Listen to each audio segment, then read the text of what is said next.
दुनिया का सातवां अजूबा, मोहब्बत की अलामत। मगर ताजमहल की तारीख को क्या बिगाड़ कर दिखाया जा रहा है? क्या नई फिल्म द ताज स्टोरी, जो कि एक हकायक पर मबनी है, या मुगल हुक्मरानों की तारीख को मस्ख करने के लिए बनाई गई है? क्या सबके जहन में यही सवाल आता है कि क्या ताजमहल वाकई शाहजहां ने बनवाया? आज हम लोग एक ऐसे टॉपिक के बारे में बात करने लगे हैं जो कि कंट्रोवर्शियल भी है, जो कि वायलेंट टॉपिक भी है और जो कि हॉट टॉपिक भी है। यानी क्या ताजमहल जो है वो शाहजहां ने ही बनवाया था, या किसी हिंदू हुक्मरान ने, या किसी सिख हुक्मरान ने बनवाया था?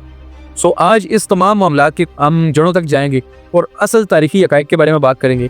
जिसने अभी तक हमारे चैनल को सब्सक्राइब भी किया, चैनल को कीजिएगा सब्सक्राइब, वीडियो को कीजिएगा लाइक। चलिए वीडियो की तरफ बढ़ते हैं। दोस्तों, देखने में तो फिल्म जो है द ताज स्टोरी एक ताजमहल के पस मंज़र पर बनाई गई है, लेकिन इनमें कुछ ऐसे अनासर भी मौजूद है जिनकी वजह से लोगों के जहन में एक ऐसा असर देखने को मिलता है कि जैसे मुग़ल हुक्मरान सख्त गिर थे, शाहजहां और इसकी इंतज़ामियों को कमज़ोर तरीन दिखाया गया है इस फिल्म के अंदर, और उनके किरदारों को एक बहुत ही ज़्यादा नेगेटिव कैरेक्टर दिखाया गया है। दोस्तों, ये पहली बार नहीं है कि बॉलीवुड की फिल्म हो और किसी मुस्लिम तारीखी कमांडर को एक नेगेटिव रोल के तौर पर इस्तेमाल न किया जाए।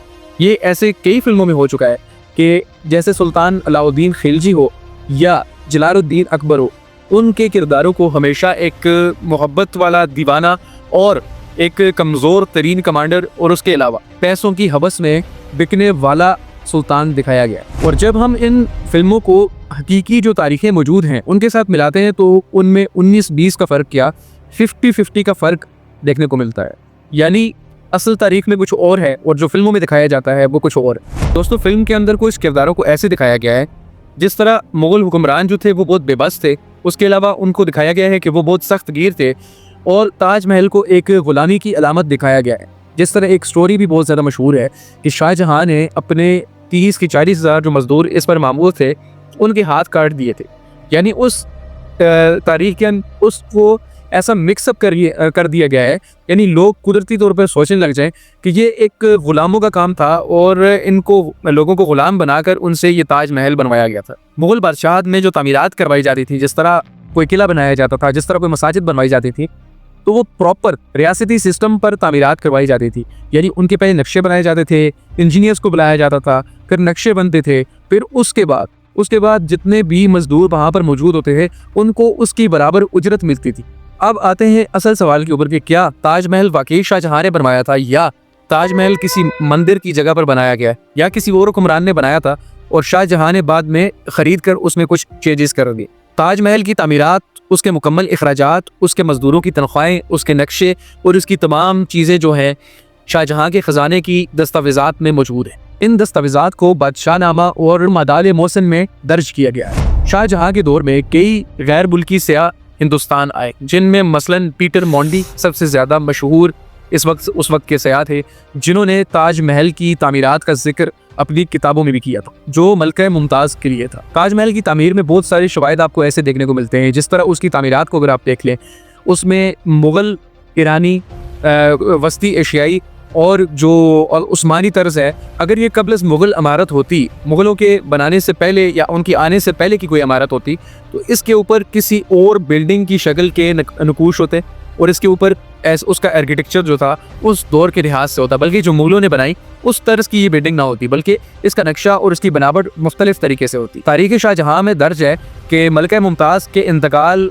के वक्त 1632 में शाहजहां ने इस महल को बनाने का हुक्म जारी किया। साजिशी रवैया जो था, ये तहरीरें जो थी, ये 20वीं सदी में पहली बार मंजर आम पर आई। ताजमहल की तामीर जो थी 1632 में शुरू हुई थी और इसके इख्तितामी मराइल जो थे 1653 में जाकर ख़त्म हुए थे। और इसके बनाने का जो तर्ज था वो सफ़ेद संगे मरमर के साथ, और इसके टॉप पे जो होगा वो उस्मानी मकबरे शामिल थे, यानी उस्मानी गुंबद। और इस तामीरात में जो कारीगर मौजूद थे वो तकरीबन 20,000 और इनमें मज़दूरों को मिलाकर करीबन 30 से 40 हज़ार मज़दूर और कारीगर इस वक्त शामिल थे जो कि इसकी तामीरात में काम कर रहे थे। और इस बिल्डिंग को बनाने के लिए जो इस्तेमाल किए गए थे आर्किटेक्चर के तौर पर, जिन्होंने इस बिल्डिंग को डिज़ाइन किया था वो थे उस्ताद अहमद लाहौरी, जिन्होंने लाल किला भी डिज़ाइन किया था। और उसके बाद लाहौर के अंदर जो एक किला मौजूद है, शाही किला, उसको भी उन्होंने डिज़ाइन किया था। और अब आते हैं कि उनकी उजरत कैसे दी जाती थी। जो मज़दूर और जो कारीगर उस वक्त इस प्रोजेक्ट के ऊपर काम कर रहे थे, जिस तरह बाकी मुग़ल तनसीबात को बनाने के लिए उनको बाकियों को उजरत दी जाती थी, उसी तरह इनका भी तनख्वाह वाला सिस्टम था। यानी दिन ख़त्म होने के बाद ही फ़ौरन उनको उनकी दिहाड़ी मिल जाती थी और उसके बाद इनकी तमाम तनख्वाहें जो थी वो मुग़ल सल्तनत के ख़जाने से दी जाती थी। अब आपको इन तमाम मामलात के बाद सब कुछ क्लियर हो गया होगा कि द ताज स्टोरी जो फिल्म है वो बिल्कुल एक ड्रामाई अंदाज में बनाई गई है और मुग़लों के दौर को एक घिस्सा पिटा और उस तरह दिखाने के लिए एक ही साजिशी फ़िल्म के दौर पर ये काम करने की एक काविश है।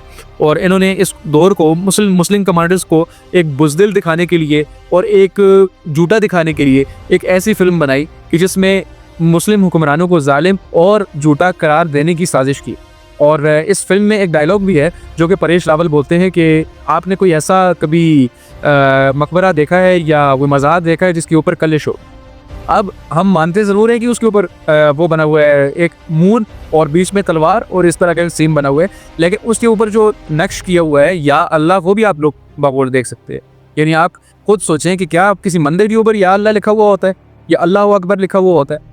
और इस ताज महल की जो फ्रंट की बॉर्डर लाइन है उसमें सारी सूरह यासीन लिखी हुई है फ्रंट साइड पे। तो क्या मंदिरों में कभी सूरह यासीन आपको लिखी हुई नज़र आई है? सबसे पहले आप ये थोड़ा सा क्लियर करें कि आप करना क्या चाहते हैं, आप किस तरह के मुसाफिर हैं। यानी आप मुसलमानों की तामीरात को और ज़्यादा प्रमोट करने के चक्कर में या उसको साजिश करके एक अजीब व गरीब चीज़ दिखाना चाह रहे हैं।